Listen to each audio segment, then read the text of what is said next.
Morning guys, welcome back to the big board. It's been a while since I've done any sort of voice recorded video capture and stuff like that, so I wanted to do a quick little summary of some of the play aspects of Into the Bastards, which is a Battles Magazine game. This will be raw recorded video. I'm not going to mess around with any edits or anything like that, but I did want to show you real briefly what happens with movement and combat. This game in essence takes these medals that you can see here, which I think you can see okay, yeah. These medals, and use these medals to conduct combat or movement. And one medal will allow you to move 2 movement points. So it's the World War I, we're using tanks for the very first time in battle, historically, and we're going to see what happens. And the idea here is that we can use one medal to move 2 movement points. And it costs an extra movement point to move into a zone of control. So that's 2 movement points to there. Fair enough, you say.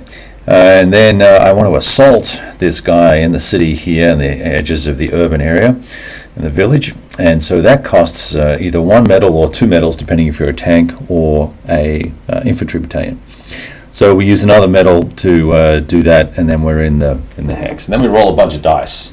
We roll a die for a d6 for each medal, and if I roll a 4, 5, or a 6, then that means that I inflict a hit, and we would disorganize and then eliminate that unit. And because I'm in urban, or if I'm in a trench, this is a trench here, then we would make die roll modifications. So that guy would be dead. And then I would roll again a d6 to see whether he came back as a reinforcement at some point in the future of the game.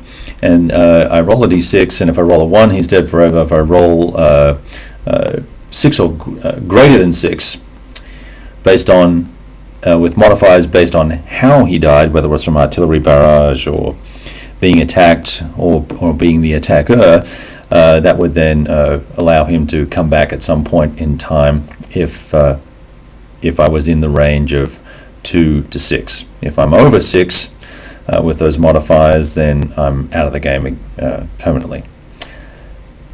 So it's 3 die rolls, then 1 for the loss, and then that's just for combat.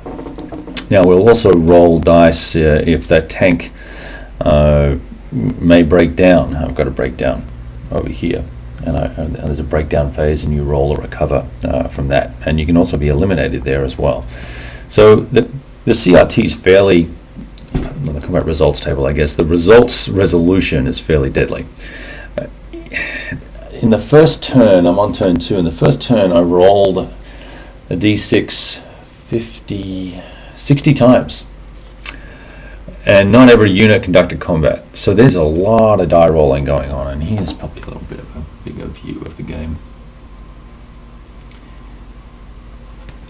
I'm not sure I'm going to play much more of this. I'll try and do a couple more turns. It's a 14-turn game, and at that rate, that's just a lot of wristing for me, and it's not a lot of fun necessarily. So anyway, I'm not sure why I made the video, but I wanted to show you the mechanics of the game. It's kind of interesting, but everything is rolling a d6, whether it's something to do with combat or melee or recovery or replacements or artillery or scatter, and I just wonder if there wasn't a different way this could have been done. Nice that it's not a CRT to roll against, but we end up doing lots and lots of dice rolling. Anyway, that's Into the Bastards. I really wanted to see these Australian guys do their night attack on turn 7, but I may not make it that far.